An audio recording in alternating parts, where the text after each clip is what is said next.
নমস্কাৰ বন্ধুসকল, যেটো আপোনালোকে মোৰ স্ক্ৰীনত প্ৰত্যক্ষ কৰি আছে এইটো হৈছে ইংৰাজী নাম বেণ্ডেড ক্ৰেট আৰু অসমীয়াত হকা হংখনি গোৱালা বিভিন্ন জেগাত বিভিন্ন নামেৰে জনাজাত।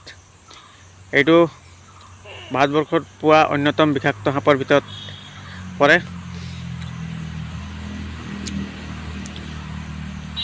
আৰু বহুত জেগাত ইয়াৰ লৈ পিনে এটা মিথছ আছে যে এই সাপে গৰু ঠেঙত মেৰিয়াই গাখীৰ খায়। আচলতে এনেকুৱা একো নহয়। সাপ কেতিয়াও গাখীৰ খাব নোৱাৰে। বহুত যদি ভোকত থাকে তেতিয়াহ'লে বাধ্যতামূলক পানী ভাবি পিনে গাখীৰ খাই লয়। প্ৰায়ভাগ এইসমূহ সাপ নিশাচৰ হয় আৰু গৰম জেগা বিচাৰি ফুৰে।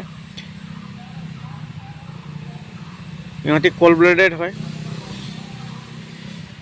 এইটো আমাৰ ৰেস্কিউ হৈছিলে যোৱাকালি তিনিচুকীয়া হিজুগুৰি 1 নম্বৰ গেটৰ পৰা।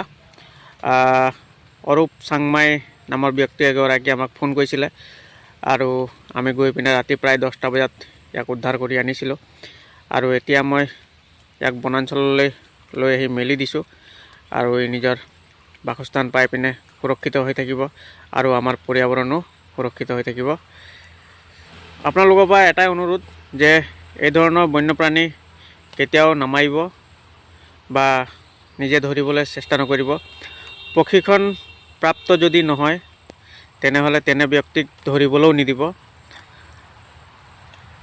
কিয়নো আমি প্ৰায় এনে কেছ শুনিবলৈ পাই আছোঁ যে যধে মধে স্নেক ৰেস্কিউৱাৰ ওলাইছে। যিসকলে সাপৰ বিষয়ে নাজানে, সাপক ভালদৰে চিনি নাপায়, তেওঁ সৰ্প উদ্ধাৰ কৰিবলৈ যায় আৰু দুৰ্ঘটনা সংঘটিত হৈ যায়।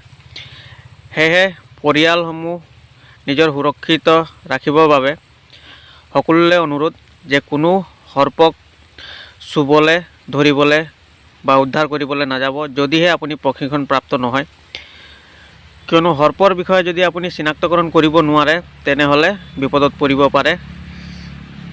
তো যিহে নহওক ইয়াক বনত মোকলাই দিয়া হ'ল আৰু নিজৰ প্ৰাকৃতিক পৰিৱেশত নিজে গুচি যাব। ভিডিঅ' আজিলৈ ইমানলৈ আছিলে। ধন্যবাদ।